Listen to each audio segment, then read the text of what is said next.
Hi, I'm Tommy Gibbs. Thanks for taking time to watch this podcast. This podcast series is titled What's Your Story? And that's exactly what it is. I'm going to be interviewing people and let them tell us their story. I've always been intrigued, amused, found it fascinating people's stories from the time they started out as a young person to where they've gotten to today. So the focus is going to be getting people to tell us their story. I mean, when I meet people, the first thing that pops in my head is I want to say to them, hey, tell me what's your story. So that's what we're going to be doing. We're going to be learning some great stories. So stay tuned and thanks for watching the podcast. Hey, I'm Tommy Gibbs and welcome to What's Your Story? And today I'm going to be talking to Brain Kramer. Many of you know Brian. Brian's been around a while. He's probably one of the smartest car people I've ever met, a great leader. He's not only is he a grassroots guy, and I'm bragging about him, but not only is he a grassroots guy and knows the car business, he's like a technology wizard. So with that said, everybody welcome. Hi, Brian Kramer. How are you? I'm doing great. Thanks for having me. Good. So, Brian, the whole idea with this is to let people kind of understand your journey. So, first, tell me, where did you grow up as a young kid? Where did your family start out at? I grew up on the south side of Chicago, and oddly enough, Joe Chura, he founded Dealer Inspire. He's a little bit younger than me, but we were literally living in the same neighborhood, went to the same elementary school No on the kidding. south side of Chicago, which isn't the nicest area. My father is a steel man, who came up in the steel mills, Yeah. and yeah, so then went from there to Youngstown, Ohio, another steel town, and ended up Go to in high school. Columbus, Ohio. Did you go to high school in Ohio? Is that where you went to high school? Yep, went to high school in Columbus, Worthington, and Mhm. that's where I became a lot porter. And I was trying to figure out what I was going to Wait a do minute. Hold on a when I second. Hold on a grew up. second. Hold on. So, you were in high school and you became a lot porter. Yep, This is at an another, I think Oldsmobile store. this is going to be another one of those great stories. So, go ahead. You were a lot porter in high school. Lot porter, and it's one of those. Um, I don't know if you've ever worked up north, but working up north as a lot porter in the wintertime, Oh, I can only everybody imagine. always says that they walk up hill both ways, but it literally, I used to have to detail so your socks are soaking wet, and Yeah. then they at the end of the night you got to go walk you know 20 acres of conversion vans and Oldsmobiles and 98 Regencies, and had to lock them all up Oh my and goodness. make sure that there was no keys underneath the visors, whatever. But you're walking through inches of snow after you've been detailing cars all day, so your socks freeze up, and it gives you a whole appreciation of making Yeah. sure the inventory is tight before you leave. So you did that doing high school. What happened right after high school? So right after high school, well, I was going to go to Ohio State. I enrolled, went down there for orientation, and as I started thinking about it, back then, you know, college wasn't as much as it is today. But when I got out of college, and I just started dabbling in selling cars, and they gave me a shot selling cars right as I was graduating, and I realized that in the 1 month I would be making double or triple what I would have been after 4 years of college, because I was going to go into nutrition science at Ohio State. So I realized, I make a lot more money selling cars. I'm going to try this for a minute and see what happens. Who were you working for at that time in the car business? What dealer was that? I was working for Tom Gill, which is Tom Gill Oh, I know Chevrolet. Tom Gill. I've done work with Tom Gill. Great Great people. dealer. Yeah, great people. Yeah. Huh. And then shortly after that, I worked for the Infinity store in town, which I was able to get a job in F&I because everybody else, well, they came in and they were doing some things they shouldn't have been doing. So they kind of fire sailed the whole management team, bounced drafts and everything. And nobody knew how to use a computer at that time. So it's like right place, right time. So It's not like this was at Tom Gill. sorry, I left Tom Gill and went to work at the Infinity Oh, the store in Infinity. Okay. Columbus. So how old were you when you got that first F&I shot? 19, Okay. Good gosh. Holy. right? Oh, And it was because I knew how to use a computer. And back then, everybody was intimidated by it. And I had grown up with a Commodore 64. And they said, "Hey, do you know how to use one of these things?" And I'm like, "Well, yeah, it can't be that hard," because it wasn't that hard to me. But everybody, this was in the mid 90s. And the interesting thing is, I'm a Gen Xer, but when I was born, the, the average, I guess it's the least amount of people born in like the last 100 years. yeah. So I had less competition.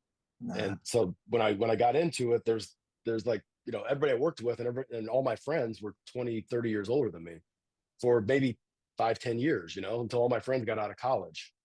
And I didn't have as much in common with my friends. And while they were going to college, I was grinding it out. And maybe I should rewind for a second. I made a decision as I was also coming out of college or coming out of high school. A friend of mine wanted to open up a nightclub. So back then, you could just walk into a bank and say you wanted to open up a nightclub, and I got a bunch of loans and probably stretched the truth a little bit on a couple things. And next thing you know, it was the best of times, and then it was the worst of times, Yeah. and I had to pay those loans back, or else I was going to be in big trouble. So the only way out of that was selling cars. So I didn't talk to my friends for 3 years, and I just worked bell to bell because I knew what the alternative was. When you went into F&I, did they actually send you away to school anywhere, or you just learned on the job? Did they send you to JM&A or Pat Ryan or something like that? No, I wish. I went years later. I was talking to Patrick Abad about this a few hours ago, actually, because we were talking about that we need the same thing for used cars like JM&A school. But back then, I was trained by the each person that had their own products. They Right. would, and they had their own, intentions, and it wasn't always what was in the best interest of the store or the best interest of everybody else. Yeah. But it was also not the most ethical every time because there was I wasn't exposed early on to the formalized training like that. Later in life I did, and those ones are the ones that everybody should go through. And it's also like Navy SEALs or the Marines. That okay, if you went through Pat Ryan, you went through JM&A school, Aon, that that's not easy. It's not just a check the box. You're going Right. to get core comp at the beginning, core comp at the end, and it's serious. You get that plaque, you earned it. What was your journey after F&I at that first at the Infinity store? What was your progression from that point? What did you do next? I normally don't get into all of this. This is actually so I started getting lured by the money. So then now I'm an F&I manager, and I'm thinking that I'm better than I am, and I didn't really know what I was doing. It was your desk and deals, and you think what's going on, but you're really just learning from whoever you're working for. And I wasn't working for the most talented people, so it's like the Peter principle. I can only get so good, right? So then I left there. I got recruited because I thought it was hot stuff, and I go over to an Audi store and worked there for maybe 3 or 4 months, and then I got recruited with another sign-on bonus to go to a Ford store. So I'm getting lured by all this like sign-on bonuses or whatever, and next thing you know, I realize that I'm not happy and I'm not fulfilled. I'm not, well, what am I doing? And I'm dating my wife, that I'm married to now, but her parents are like, wait, this guy keeps switching jobs. He's in the car business. What are you guys, what are you doing with this guy? Yeah. So I had been, ever since I was at Infinity, trying to apply at Germain Lexus of Dublin. And Ah, back then it was Lexus of Columbus, and it was #1 in the nation in customer satisfaction. There was a waiting list that was 2 years long to be able to work at the place. They were hardcore in terms of the interviewing process. You had to have had previous management experience to sell cars there. And I was having a hard time getting in. And finally, as I'm at that Ford store, and I wasn't happy. I'm driving way further than I needed to because I was chasing the money. Um, the general manager over there, who's still there today, Roberto Vasquez, I know calls me the up and he name. said, "Hey, yeah, I remember, yeah, he was in the Yeah. meeting, Yeah. a few of those meetings, but you were Yeah. when you were coaching Jermaine." Yeah. And he called me up because I'm going to interview you. I went through like 4 sales interviews with all these different people, and then ultimately Rick Germain personally interviewed me and talked to me, drilled me about CSI, customer satisfaction, the importance of it. And I'm like, man, I can't. Typically, every other place I've worked, if you can breathe on a mirror, you're hired. Yeah. And these guys were like, really, you had to go through an escalation process, and they even had other veteran salespeople interviewing you. And it made me want to work there even more. Yeah. Sure. And the onboarding, so I actually took a step backwards and went back into sales. And But it was this was at that their was the Lexus best, store in Dublin. the Lexus store in Dublin. And that's really one of the best decisions I ever made, was going backwards, and going back into sales, and really having to hone my skills, right? Because I was just raw, and they had a process, and they had an up system, and they had controls, and in order to get a deal desk, you had to have every line filled out, and I started learning what excellence looks like, Yeah. and because I hadn't experienced it up until that point, and that operation was, yeah, it was special back then, and then they opened up. They were awarded a second Lexus point. This was in 2000. Opened up on September 7th of 2001, and 4 days before September 11th. Oh, yeah. So I decided to take a risk. I was in my comfort zone there. I was selling cars. I was also backing up F&I on certain nights or whatever, and then helping out with desk and deals. And took a leap to drive to Easton, Wow. where we met, Mhm. and opened that up. It was an open point. Didn't know history. There was no units in operation. I didn't know what to expect. And I remember when I was going to go work over there, I just paid off all those loans from that nightclub and had nothing to show for it. And I Yeah. finally come up for air, and I didn't want to work that hard, at that Yeah. age. And How I old were you didn't. at that? How old were you about at that time? 21. Oh gosh. Okay. Good. So I go over there, and Rick takes me out to lunch, and he says, "Hey, we're going over there. I'm going to need a manager over there. So what I'm thinking about doing is putting you as a utility and have you do you backup used car manager, assistant new car manager, and F&I manager, because we're not going to have enough headcount." And I said, "How much am I going to make?" And it was less than what I was making. And I said, "Well, why would I do that?" I said, "I don't even know if I want to really be in the car business." And he goes, "And why is that?" And I said, "Because it doesn't have the best reputation.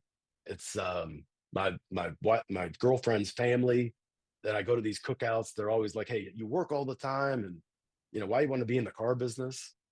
And it was very interesting what Rick Germain said to me that day. It actually changed the trajectory of my life.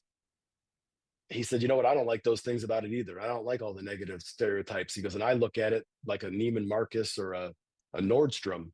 And I think that it should be, I want to be, regarded as one of the finest retailers, not car dealers in the country." And I said, "Okay, that's interesting. I've never heard anybody talk about the car business like that." And he said, "But I'm going to need people to help me change that perception. So why don't you help me change it?" And Wow. I said, "Well, what would that look like?" And he started painting this picture and telling me about Sewell and telling me about Yeah. other operations.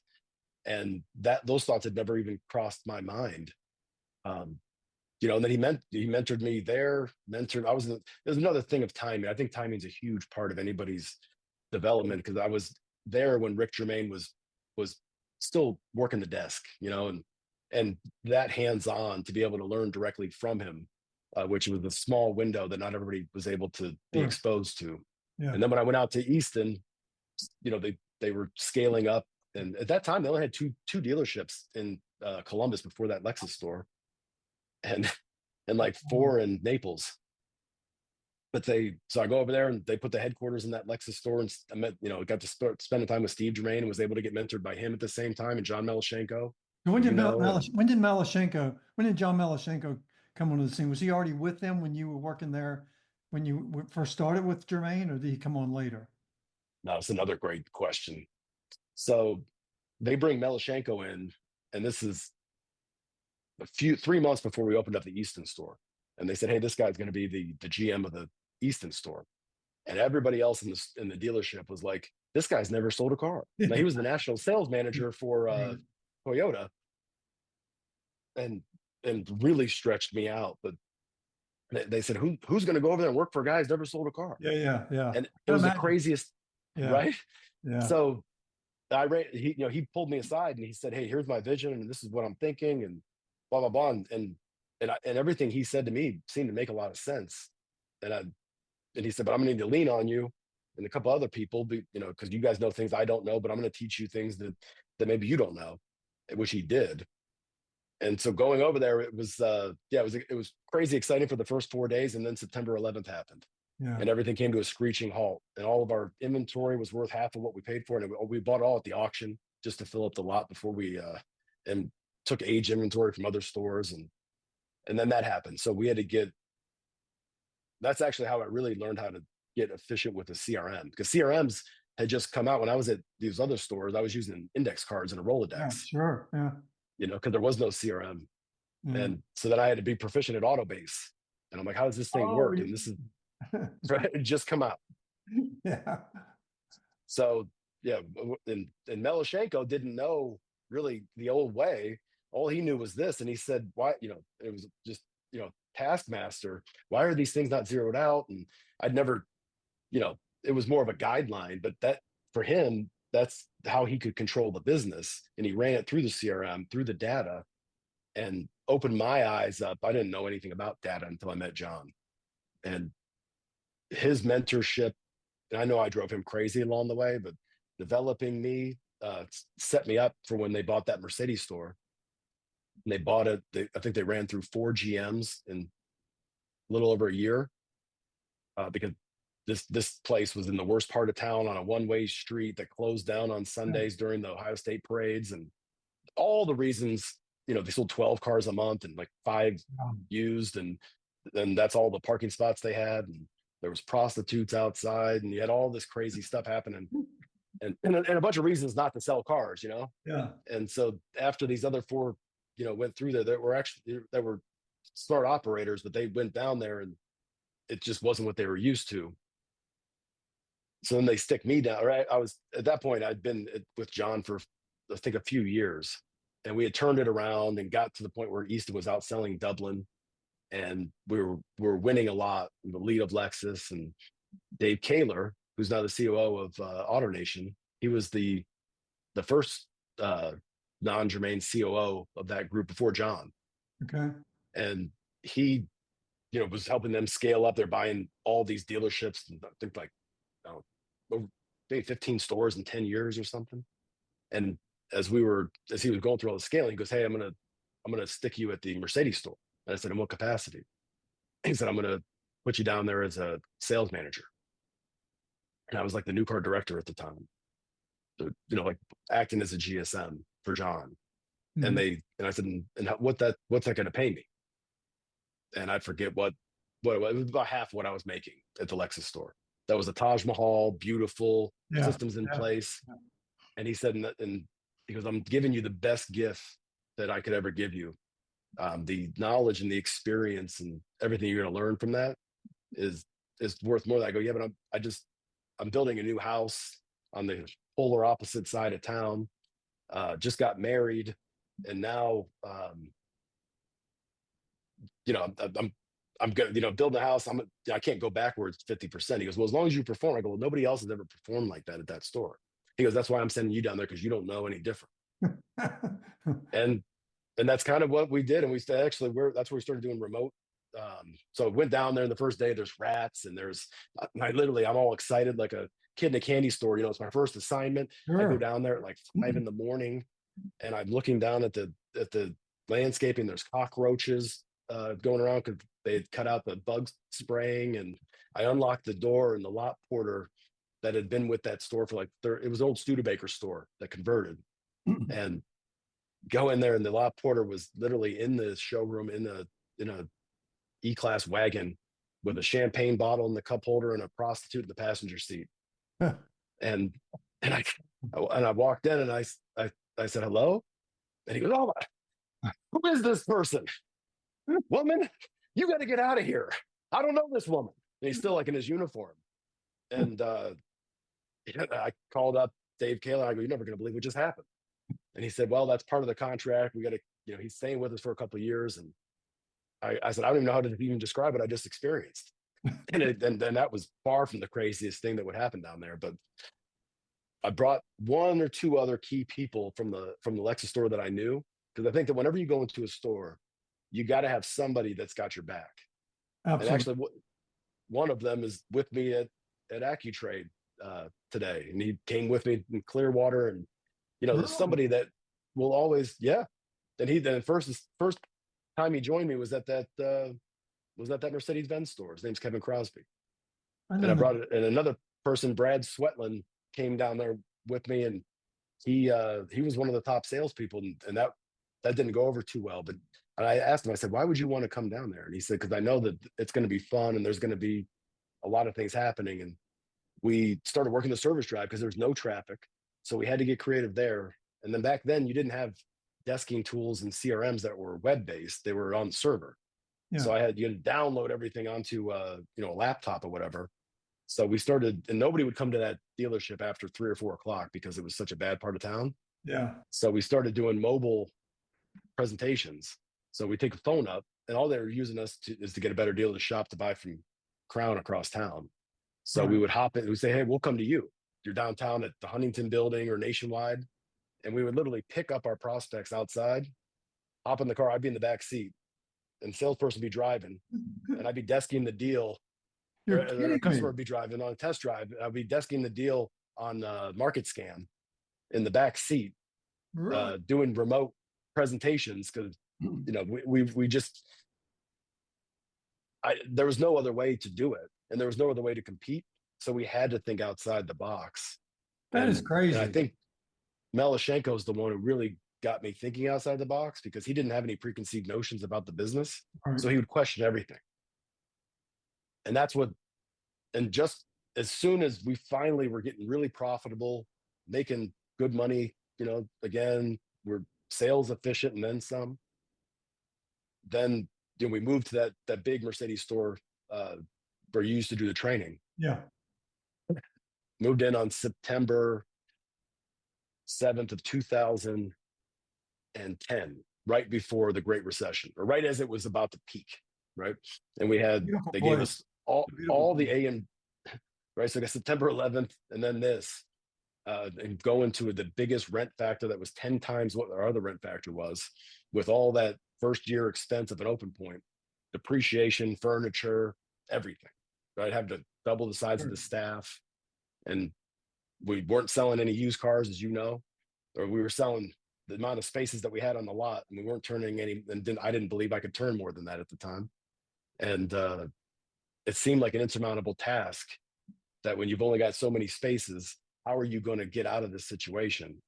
Yeah. And again, didn't have a choice, And I remember Steve Germain told me one time, because I started going to that excuse mode, and I said, look, I did this at this store and this store. You got to trust me that this is just not possible. And he goes, no, no, no. And there was no impossible with him, right? There's X amount of people that are going to buy a luxury vehicle in this city this month, next month, and the month after. I don't care about Lexus and BMW and all these other things. You mean to tell me that you can't you can't sell one out of every four people in this town a luxury car? You think that there's that many people that are better than you? And I go, Wow. well, when you put it like that, he goes, you can look at these percentages and sales efficiency, but I'm just going to keep it simple. He goes, and you've got more business leaving than buying, and you're closing. You got 3/4 of the people that aren't buying compared to a quarter you're closing. That's a lot of people. You just got to follow up more, or you need to go to them, or I don't care what it takes. So, and I said, okay, but let's just see if we can get more realistic. And he goes, we're not going to get realistic. He goes, just like you were the fifth person I found down at that Mercedes store. There's always somebody. He goes, and it might not be the person after you, and it might not be the person after that, but I'll eventually find them, just like I found you. And he goes, I just got to find the you that was as hungry as you used to be before you got Wow. comfortable. He knew how to push your buttons, didn't I still remember it, like, he? Yeah. and I'm like, and what else I had to do is look in the mirror, and I go, he's right, because he always does find that person, Right. and that person's always out there, and there's always somebody that wants it more. And then turn that around, and then once I got out of my own headspace, I think that's when you came in, and we reinvented the used car business, and then they gave me the Cadillac store along with it, and Smart and Sprinter and the multiple rooftops or whatever. And I had to reinvent myself again with Rich Ackman, because Oh, I just wanted to work my way out of it and work more hours. yeah. And I thought I could just work 17 hours a day. And now I'm going to work 18 hours a day. And I couldn't delegate. I didn't know how to manage my time, prioritize, hold people accountable. I forgot all about Um, Rich Ackman being with you guys. God, I forgot about that. I'm sorry. yeah, it Go was ahead. a total. No, as you're saying that, I'm sitting there thinking about all the people, Yeah. you and Melashenko and Ackman and Rick Germain and Steve Germain and Dave Kaler and Dave O'Brien and Mike Maroney and Jim How, Bender and how all did these you end people. up? You ended up in Clearwater after that, right? Yep. But these amazing mentors have changed my life. Like I think that I've been able to learn from the best of the best that ever worked in this business. That's my biggest asset, I would say. But I yeah, don't want to so get you, I don't want to get you off track, but I have a question for you on that. yeah, Um, and I think people listening could benefit. I feel the same way that you do in that I've been really blessed to have some really great mentors. And I'm thinking, was that just blind luck, or did I do a good job of just somehow picking the right people to be around? You had some great mentors. Was it blind luck, or were you digesting it and really knew who you were selecting to be around? How did that, how do you explain that? I think some of it's just random luck and timing. But I will say this: the one thing that I've always done, even when I was in Clearwater, right? I was looking you up and picking your brain.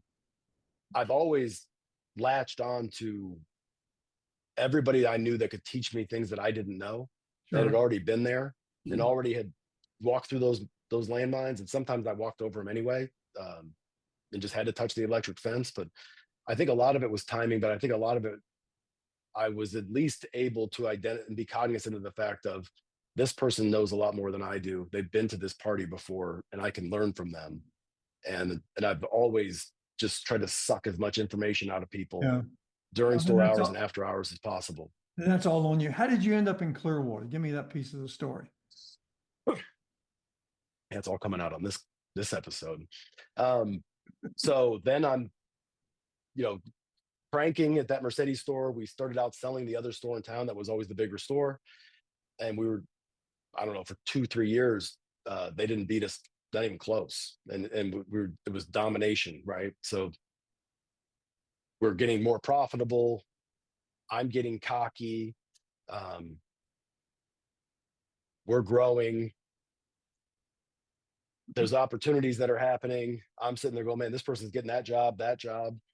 What why am I not getting that job? And it's because they, you know, thought that I was happy and that you're making good money and other people need a shot. And I wasn't also raising my hand and saying it. So how would they even know?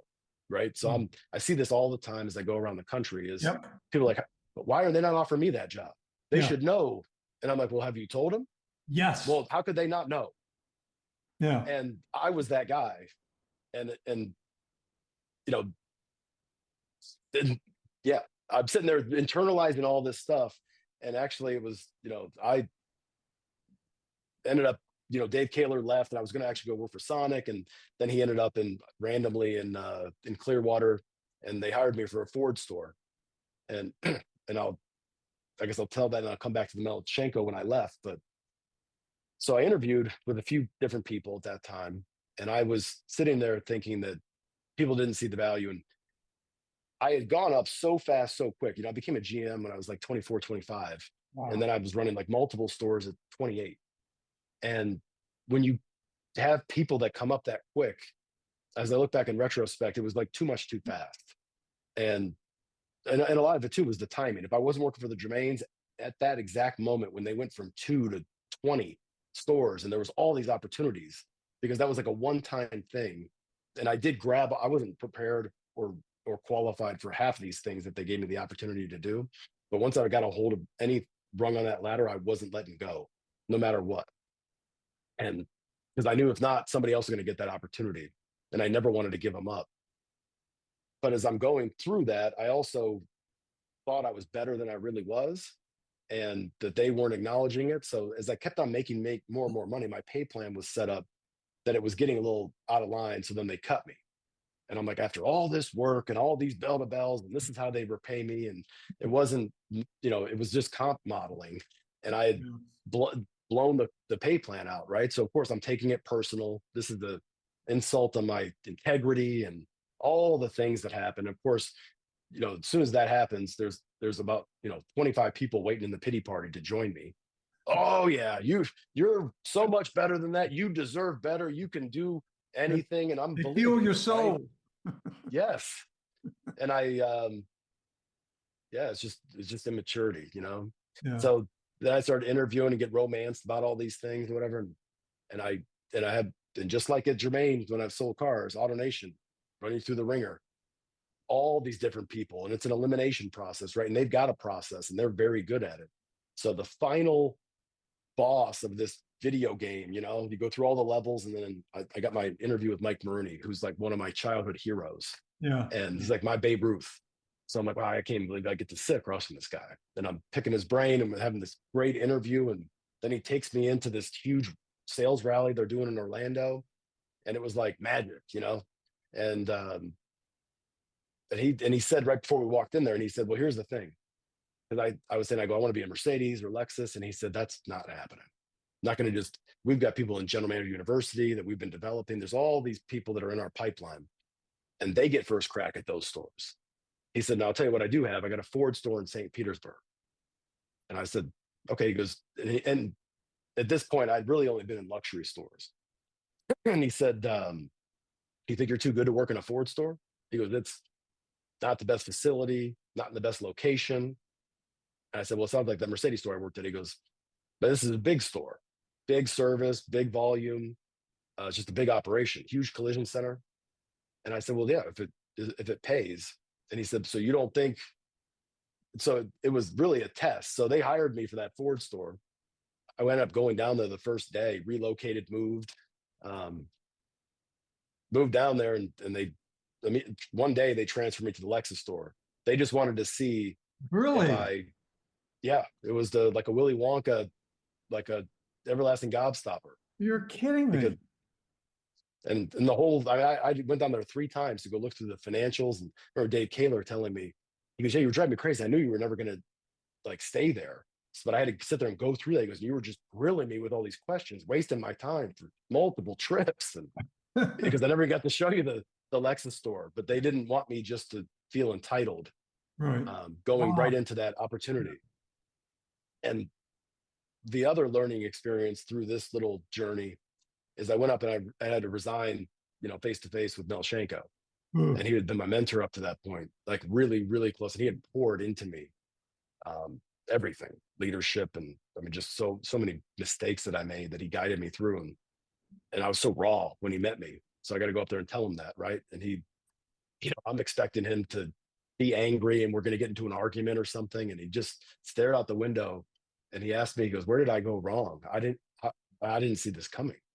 And I'm like, so now I'm like getting all teared up. And um, he goes, you know, how do we make this right? And how do we work this out? And, um, you know, I'm like, I don't, it's done. And I didn't think you even saw any value in me. And he goes, you didn't say a word.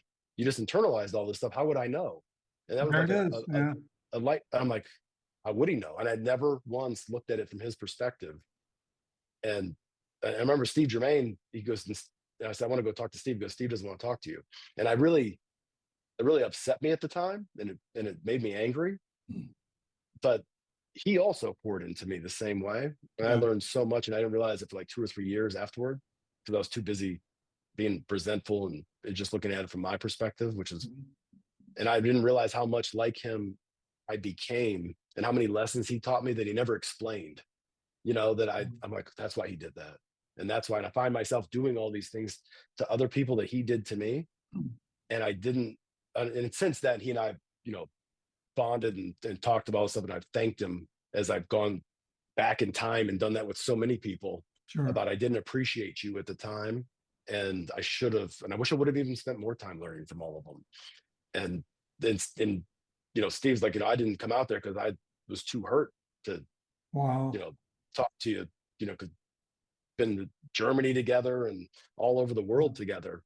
And just my lack of being direct and telling them what was going on with me. Yeah. I wouldn't change any of the mistakes. I mean, I banged myself up more as much as anybody, but maybe more. But I wouldn't change anything for the world. But I do look back and I'm like, that was unnecessary. That was unnecessary. And for anybody who's listening to this podcast, you have an obligation and a duty responsibility to your direct supervisor or the dealer principal to give them first right of refusal. And don't just assume that they know what's going on. They got buy sells going on. They could have law things that they keep from most of the employees that you might not know they have going on, that they're dealing with OEM issues or whatever. Um, they just have so many moving pieces, and when you look at it from a myopic view of just your little world, you lose the big picture as to how much else they're seeing, and they're not able to see every little detail. And unless you tell them. I see that happen a lot where the people they don't let their direct supervisor, however you want to think about it, they don't let the people at the top know what their goals are, what they're trying to accomplish. Like you said earlier, I think sometimes we just assume that they know because you're producing, you're doing a good job, but they may not know you're willing to move 2 hours away to take over a store. They may think for whatever reason they picked up a vibe that you're just into this area and you don't want to leave. But if you don't tell them you're willing to, then they certainly don't know. When you stayed with AutoNation, how long? Just under 6 years. Oh, that's a pretty good run, though. I didn't realize you were even with them that long, to be candid with you. And where did you go after that? Back down to Back to Naples, Germain Toyota. yeah. And what was that store? Who had that store before Jermaine had it? Or did Jermaine start that? Jermaine had it. It's actually a really cool story as to how they. And I asked Bob Germain once. I said, how did you end up in Naples? And he goes, it's a crazy story. We were at the Superdome right when it opened back in, I think, 75 or no, 78 is when they were there for a Lincoln meeting. Mhm. And they were looking at a Ford Lincoln store over in Del Rey or Palm Beach, one of the two, and buying it back then because they wanted to be in Florida. And they were talking to somebody at the bar at a dealer meeting. And there was another gentleman down at the end of the bar. His name was Bill Barnett Bank, Yeah. Oh, down in God. Florida. You're kidding. And so he says, yeah, and his son had become the mayor of Naples. So he goes, hey, I've got a few, I got a Lincoln dealership then in Florida. And Bob Jr. and Senior, they go, where's that at? He goes, it's in Naples, Florida. He goes, where the hell's that? He goes, it's as far south on the West Coast as you can go. And he goes, and what's there? He goes, there's just a big dock, great fishing, and that's about it. And so they started talking about it and having a conversation. And he said, okay, I might be interested because your son liked to fish. It'd be a great place for him to set up shop. And he goes, really, there's nothing there. And he said, okay, I'm interested. He goes, but here's the thing. There's one contingency with this deal. You can't just have the crown jewel. And that Lincoln store ended up becoming the number one Lincoln store in the country until Okay. Carlisle. Oh, yeah. But and Bob Germain himself, became the driver of that. But he goes, you can't just have the crown jewel. You're going to have to take all the dogs with it. You're going to take BMW, Toyota, and Honda. He goes, because I'm not just selling you that. You got to take all those off my hand too. You're kidding.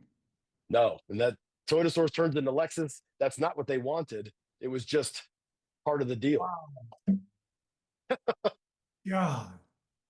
That's 78, 79. And then what happened with Toyota in the early 80s and Honda. Yeah. And then it just, yeah. Wow. Now, how long were you at Germain Toyota? And So I got there in 16 and then I left there in 21. So what's that? Almost 6 years again. I know what a great job you did there. What would you say was the number one thing that you guys did there that really made such a difference in that store? Because you've done some amazing numbers there. Was it something you But it didn't start out like that. well, I'm sure. Everybody remembers how it ended. It was a horrible J curve. And it was almost like a bone that hadn't been set correctly, that needed to be rebroken Mhm. to set it correctly. So we went backwards big time. I mean, I ended up getting, I was getting pipped by Southeast Toyota because they don't mess around. And I was on multiple pips, Yeah. and the pressure that they can put on people. Brutal. I was on it one time in Tallahassee. I know. And it's it's like being like direct from the sun. It's like as close as you can get, and it's more heat than I've ever felt in my life. Yeah. And I felt some heat, but it was intense, and there's only one or two things going to happen, right? And it was, I got down to like almost like the last month of it. It was I'm either exceeding this number, or somebody else is going in, and I couldn't think any other thoughts. And I remember people would say, "Oh man, this is crazy. This market and the sales efficiency, the math, the way they do it, and they calculate the market, it's not fair." And I just remember thinking, kind of like at Mercedes and kind of like at that Lexus store and during September 11th and all those lessons that I had learned over the years. Steve Germain, hey, if it's not you, it's going to be somebody else or somebody else after that, and all that stuff going through your brain. Yeah. And I'm like, I can't even think those thoughts. I don't have time to think those thoughts. Where's an appointment? Call a customer. It was just full, like being in a battle, that the bullets are flying. We'll figure out, we'll talk about that stuff some other time. But this number's getting hit.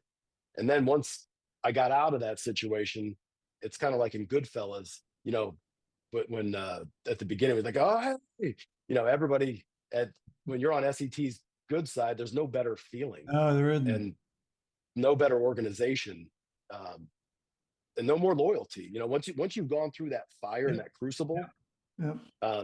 you prove it's no different than the military, right? You've proven yourself to them, and now you're one of them. And it's a really special experience, and that They treat culture, you the so well. training, They treat they're you. the best. Yeah.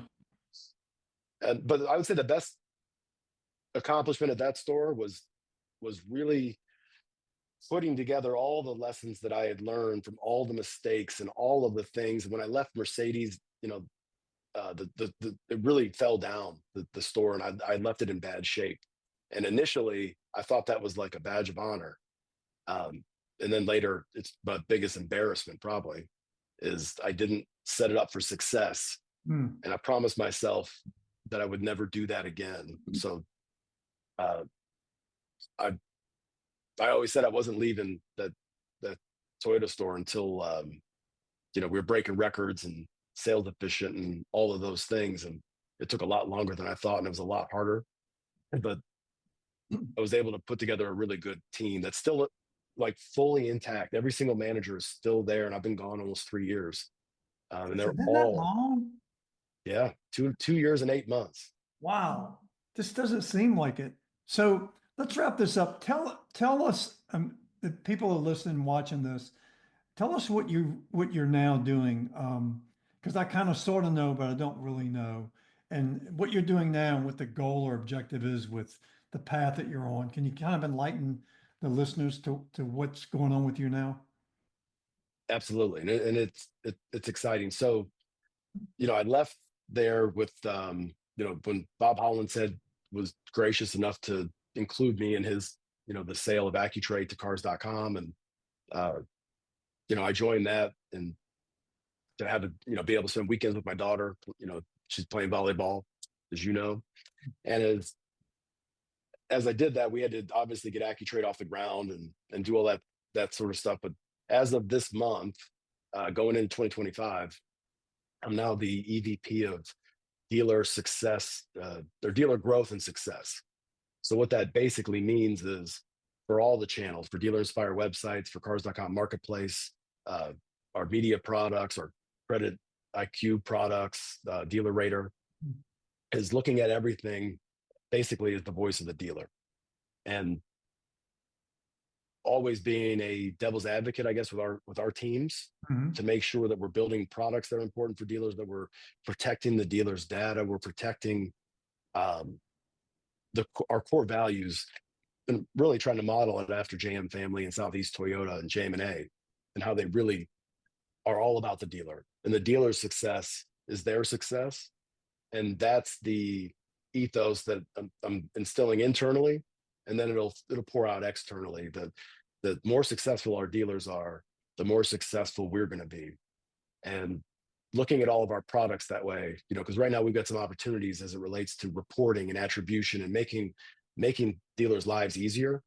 So I'm taking kind of the things that used to drive me crazy as a GM operator, and we've got the data and we've got the technology and we've got all this cool stuff at Cars Commerce, but I'm connecting it to simplify it so that they only have to look at like one report, and Yeah. they don't have to go pull this and have to log into all these different sites and tools and all that stuff. I mean, my goal is to, as much as technology driven as I've been, like, every dealership I've worked at, I just ran it by whiteboards, and there was KPIs for service on this one, and the production planning, and my speed to market on this one, and the salespeople had to enter all their stuff and the appointments and all that stuff in the morning, and every F&I, we had our daily meeting and doc meeting, put it on the whiteboard and updated that with a grease pencil every day, Yeah. just Yeah. like Yeah. T-bar on a windshield.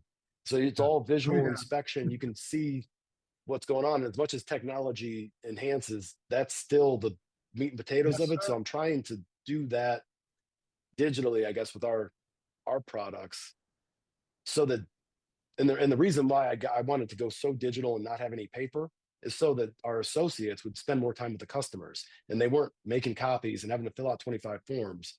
So I guess to encapsulate it, I want to do that for our dealers or for like all of our, our dealer customers, and simplify the whole platform and be the anti-vendor, not sell dealers data to monetize it, and do all these things that are really tempting and they're really easy to do and they generate a lot of revenue. But just because you can doesn't mean you should. Amen. So, that's my new mission, is to Well, is to reinvent that.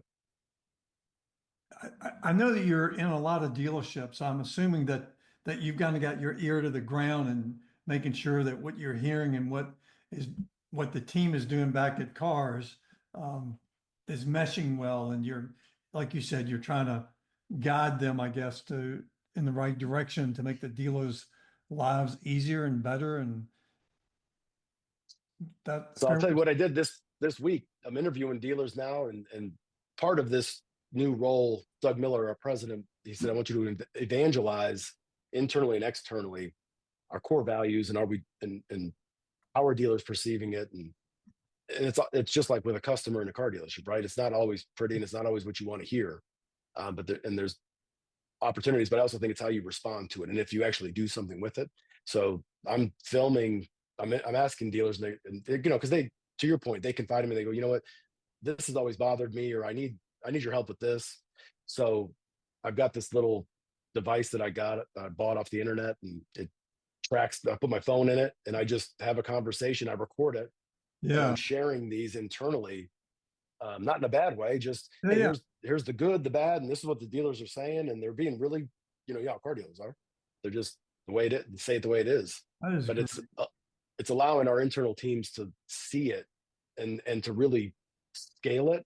So then, and the cool thing is that there's so many intelligent, smart people at the company, that a lot of it's an awareness issue.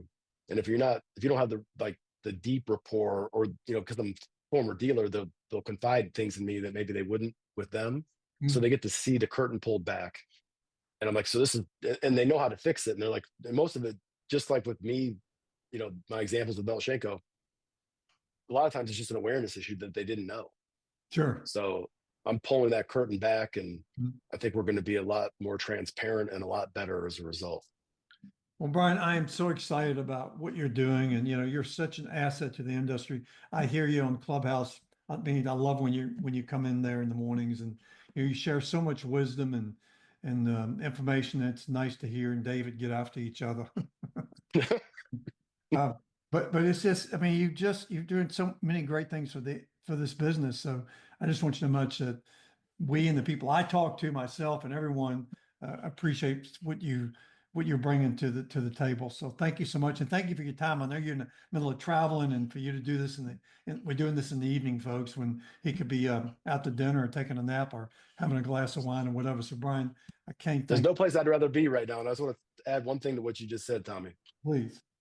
All the mentors and everybody that I've had, you being at the top of that list, You're very kind. I feel that I've got an obligation, a duty, responsibility to pay it forward into the industry, because Yeah. there's so many people that poured into me. Um, that everybody who's listening should have that same obligation. If you've got great mentors that have made you better, you've got a responsibility to pay it forward. Yeah, amen. That is a great statement. And not to jump back on the Clubhouse for just a second, but that's what I see in Clubhouse. It's like a 20 group on steroids. So many top quality people who really got their act together, really know what's going on, just keep wanting to pour information into everybody. So I appreciate that you're saying that. And God, you're the best, man. Thank you so much, and have a great evening. Cool. Thanks, Tommy. Thank you. Hey, wasn't that really cool getting to know a little bit about Brian Kramer? Look, maybe you know someone, or maybe even it's you that would be interested in doing a podcast with me and telling us your story. My series called What's Your Story is just about that. what is your story? You may not think that your story is all that interesting, but trust me, it is. I really appreciate you taking time to watch us. Thank you and have a great day.